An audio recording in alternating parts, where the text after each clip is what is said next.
존경하는 1,400만 경기도민 여러분, 염종현 의장님과 선배 동료 의원 여러분, 김동연 도지사님과 임태희 교육감님을 비롯한 관계 공직자와 언론 여러분, 안녕하십니까? 기획재정위원회 소속 수원의 더불어민주당 이병숙 의원입니다. 대한민국은 완전히 망했네요. 와, 그 정도로 낮은 수치의 출산율은 지금껏 들어본 적도 없어요. 한국의 저출생은 제게 아주 강한 메시지를 줍니다. 한국 사회에 심각한 구조적 문제가 있다고요. 이미 인구 구조가 노령화 쪽에 집중되었고 태어나는 아기들은 별로 없습니다. 출산율이 회복된다고 해도 인구 비율을 맞추기 어렵기 때문에 한국 사회에 있어 아주 큰 문제입니다. 제가 읽은 이 인터뷰는 한국인보다 한국을 더 걱정하고 있는 외국 학자들의 인터뷰입니다. 대한민국의 인구 문제를 단순한 생산 인구의 감소나 인구 절벽의 관점에서만 보면 안 된다고 지적을 하고 있습니다. 이들은 한국은 사회 전반의 자체가 위기이며 개인의 문제도 있는 복합적인 위기 상황을 지적합니다. 우리는 정녕 이를 극복할 답을 모를까요?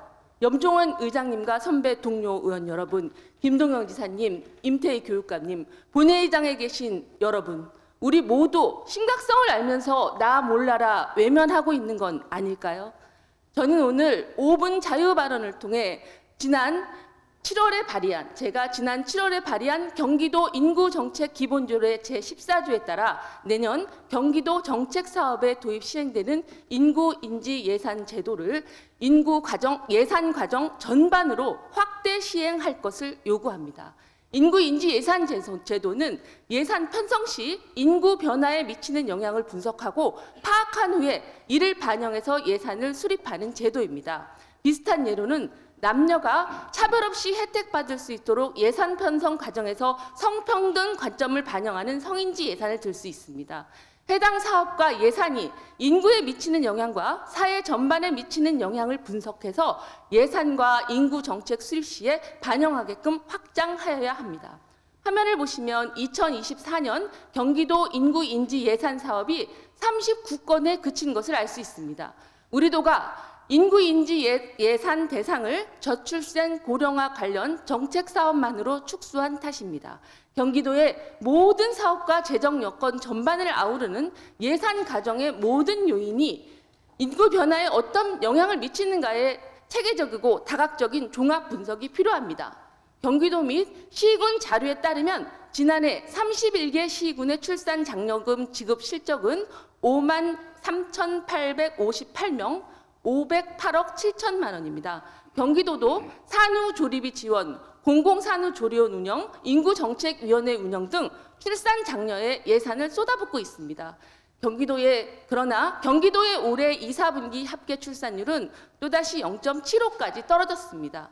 경기도가 수립한 제1차 인구 감소 지역 대응 기본 계획에 따르면 가평 연천 지역 소멸을 막기 위해서 2022년부터 2026년까지 지역 소멸 대응 기금, 도비, 군비, 민자가 총 4,098억 원을 투입합니다. 막대한 예산 투입 대비 뚜렷한 효과가 보일지는 아직 의문입니다. 2022년 1월부터 2023년 9월까지 가평, 연천 지역 출생 등록은 655명입니다. 인구 감소 지역 대응 기본 계획 시행 전인 2024년부터 2021년 12월까지의 가평, 인천 지역의 출생 등록은 846명으로 오히려 191명이 감소했습니다. 가평의 출생 등록 감소율은 21.2%, 연천은 24.1%로 경기도 평균 출생 등록 수치인 2.9의 10배 수준에 달합니다. 이에 제언합니다. 지금 경기도는 경기연구원에 있는 인구영향평가센터에 전문 인력을 대폭 증원해야 합니다. 모든 사업이 세입 등 재정 여건의 전반을 아우르는 예산 과정에 인구인지적 관점을 녹여넣어야 합니다. 인구인지 예산 제도가 지방재정평가, 중기지방재정계획, 투자심사에도 인구인지적 관점이 반영되도록 해야 합니다.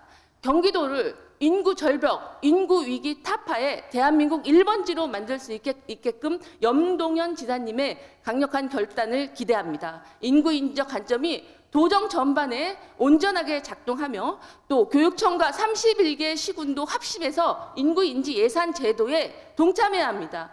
존경하는 염동연 의장님과 선배 동료 여러분, 아낌없는 조언과 관심, 동행 부탁드리면서 오늘 발언을 마치겠습니다. 감사합니다.